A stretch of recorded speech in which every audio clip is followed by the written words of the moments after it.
This is my TNA Hardcore Justice 2010 pay-per-view review. The pay-per-view just went off there. And what I gotta say about this pay-per-view, it wasn't anything like a great pay-per-view, but on the other hand, it wasn't anything like a December to Dismember or TNA Victory Road, or if worse came to worse, which some people were actually maybe thinking it could have been this worse, was Heroes of Wrestling. It wasn't that bad. What I would say about this, it was one of those shows that was in between. It's kind of a decent pay-per-view. And more or less, I kind of put it in that category, not because it was a, very good show or, there were so many great things on here or anything, but I mainly put it in that category just to think, this is 2010 and this was an ECW reunion show and it delivered a whole lot more than I was actually expecting it to do. I wasn't expecting much from a Raven and Tommy Dreamer match in 2010, and that was actually pretty good.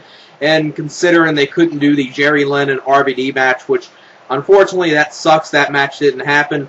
But Sabu and RVD was the replacement, and Sabu actually went out there, and he actually, showed up. He actually was great in that match, I would say, especially since, that's probably the best I've seen him in a long time. And there were a few good moments on here. Just Incredible came on here. His match wasn't much of anything. Too Cold Scorpio looked okay when he was in his match against C.W. Anderson.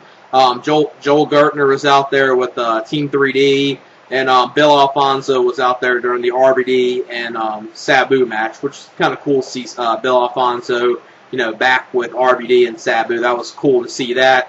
But the first matchup, the pay-per-view with the first matchup started off really weak. This was the FBI versus Kid Kash, Simon Diamond, and Johnny Swinger. Wasn't much of a match at all.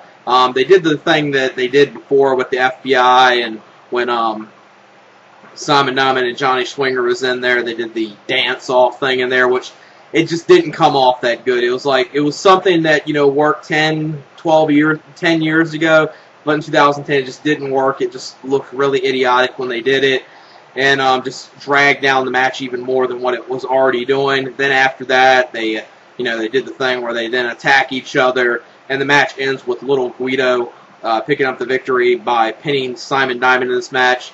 I'd give it, 1 1/4 star. Not a perfect way to start the pay-per-view off with. The next matchup probably would have been a better way to start the pay-per-view off with, which, when you look at the match, you would probably say, would you actually start a pay-per-view with this? But it actually turned out not to be that bad of a match. This was C.W. Anderson versus Too Cold Scorpio. Wasn't anything like a perfect or, great match or anything, but pretty good solid match. Too Cold Scorpio looked pretty good out there. He actually, probably the best I've seen him perform in a long time. He actually, showed up pretty good in this match. C.W. Anderson wasn't bad to see. I mean, C.W. Anderson's kind of one of those characters in ECW that, if, some other promotion after ECW would have died, he actually might have been able to make it in some other promotion. Not as a main eventer, but maybe, mid-carder or something like that. And it's kind of, upsetting that he never made it, because actually I think he probably could have made it, because C.W. Anderson is pretty good, and you kind of could have played off with the whole Anderson thing, even though he's not related to the Andersons, but you could at least play off with it. And this match wasn't that bad. I mean, I would give it, 2 1/4, maybe 2.5 stars. Too Cold Scorpio picks the victory up. Pretty solid match. Then after this, I think this is when they did a backstage promo with RVD and Bill Alfonso. Huge fan of the original ECW, so seeing RVD and Bill Alfonso together backstage, that was a mark-out moment there, at least for me. Maybe not other people, but at least that was kind of a little mark-out moment on this pay-per-view. It was kind of one of those things. It was a little memorable moment seeing, RVD and Bill Alfonso back together, and they were just talking about their match later on with, Sabu and RVD later on in the evening.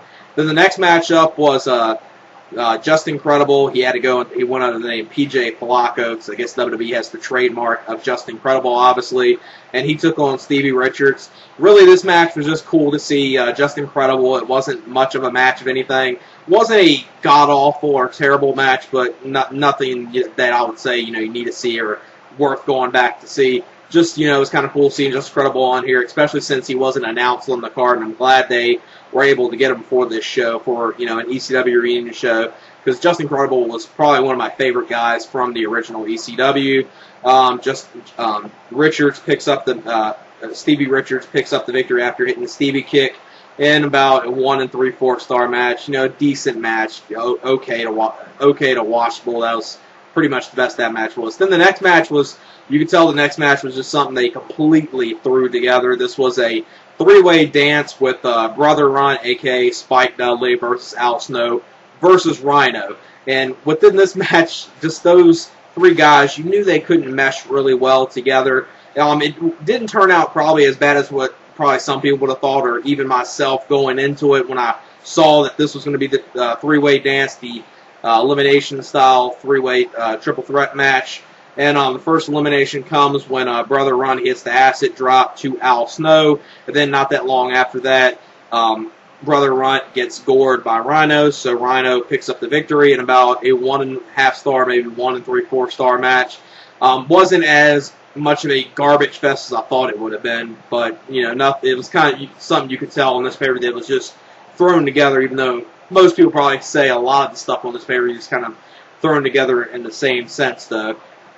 Then the next matchup was Axel Rotten and Balls Mahoney versus Team 3D. And you didn't know if you were going to get Joel Gertner on this pay-per-view. He came out here with Team 3D. Great to see him out there. Classic style promo from him.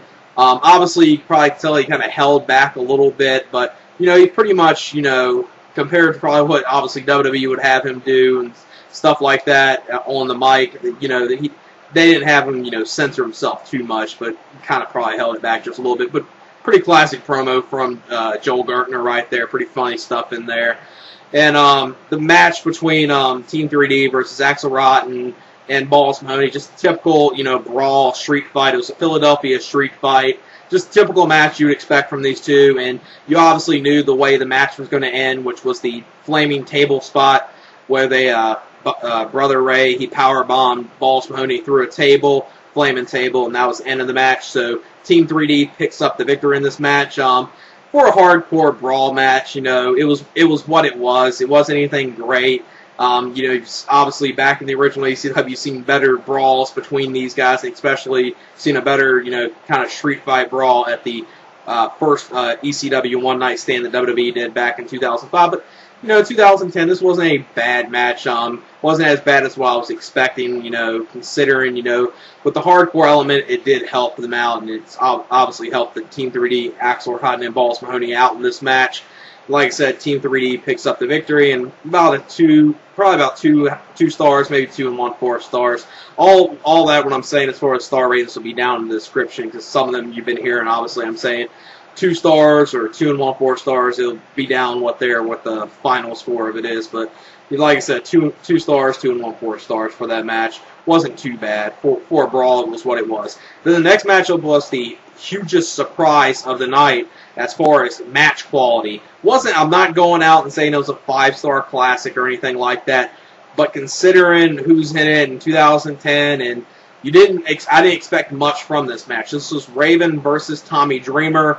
As with the special guest referee Mick Foley in this match. And this match was actually really good. Tommy Dreamer pulled out a lot of stuff. Raven did too. 6th spot in this match where Raven was in the crippler crawl space with barbed wire wrapped around and barbed wire wrapped in his mouth at the same time. That was a very sick spot. Yeah, obviously both of them were bleeding in this match. And pretty good stuff in here. Obviously with Beulah McGillicuddy, she was out there with her kids at the ringside with Dixie Carter. And obviously, you know, Raven went over there, was beating down Tommy Dreamer in front of her. Then I guess that was when Dixie Carter, she took the Beulah and the kids backstage, and that was the rest you saw of her until the end of the match. She came out there at the end, tried to stop not Tommy Dreamer, but try to stop Raven, hit him with the steel chair. He tried to go after her with the steel chair, and Raven was handcuffed. Not Raven, but Tommy Dreamer was handcuffed in this. He handcuffed Tommy Dreamer. His arms were behind him, and really good spot where while he was handcuffed, he actually hit the DDT to Raven in this match. And the match ends with Raven ended up hitting the DDT in this match. Very good match, a whole lot better than I was expecting. Maybe just because it was more than what I was expecting, I might be giving it a little more than what it probably should. But it was actually a very entertaining match, and it was 3 1/4 stars, maybe even 3.5 stars, because that's probably overrated a little bit. So I'll give it 3 1/4 star. But pretty good match between those two. Really enjoyed it. whole lot better than I was expecting. Then the next matchup was the main event. This was Sabu versus RVD in a non-title match. Originally, it was obviously going to be RVD versus Jerry Lynn, but Jerry Lynn had to pull out of the pay-per-view due to a back injury that he suffered while training for this match, and he couldn't be in this match. So they replaced him with Sabu, which better than the original replacements because they were throwing out the idea of maybe having Kid Kash or Too Cold Scorpio be the replacement for him, which, I mean, I like Too Cold Scorpio, but it would have been a complete joke if he would have main evented this pay-per-view. Even though he actually did perform pretty decent with C.W. Anderson earlier in the evening, I would not want to see him in the main event. It was a pretty good replacement, putting him with Sabu, with the history with Sabu and RVD and ECW. And this is probably the best I've seen of Sabu in a long, long time. This might even be the best I've seen RVD perform, you know, since he's been in TNA. He really pulled out everything in this match. Great back and forth action. Really enjoyed it. And RVD ends up picking the victory up after hitting a 5-star frog splash to Sabu in this match. And I would give the match 3.5 stars. Very entertaining match. And mainly, you know, with some of these stuff like the last 2 matches, seeing Joel Gertner out there, and Bill Alfonso, just incredible, just showing up there. C.W. Anderson and the Too Cold Scorpio match before really the only match other than the last 2 matches was actually pretty entertaining to see. The stuff between the Dudleys and Axelrod and Balls Mahoney was what it was. It wasn't, you know, you knew you weren't going to get much from it. It's just going to be, you know, a typical brawl between those two. And considering this is 2010 and they try to pull off an ECW reunion show, it wasn't the complete epic fail I think a lot of us were thinking that it would have been. Was it great? No. Was it terrible? No, it wasn't that either. It was more or less an in-between show with mainly the last 2 matches saving it from being in the category of something really bad. Overall, I would probably give the pay-per-view about a 6, maybe a 6.25 overall because, you know, it was pretty good stuff. You saw the last 2 matches. Those both were pretty good. And then, you know, like I said, the other matches on the pay-per-view weren't much of anything other than the C.W. Anderson Too Cold Scorpio match was pretty good. And it was, you know, you saw a couple, you know, moments on the pay-per-view. That was really what mainly was on before the last 2 matches, was just some moments and, you know, seeing some old faces. And that's mainly what that was. And the last 2 matches were actually pretty entertaining matches.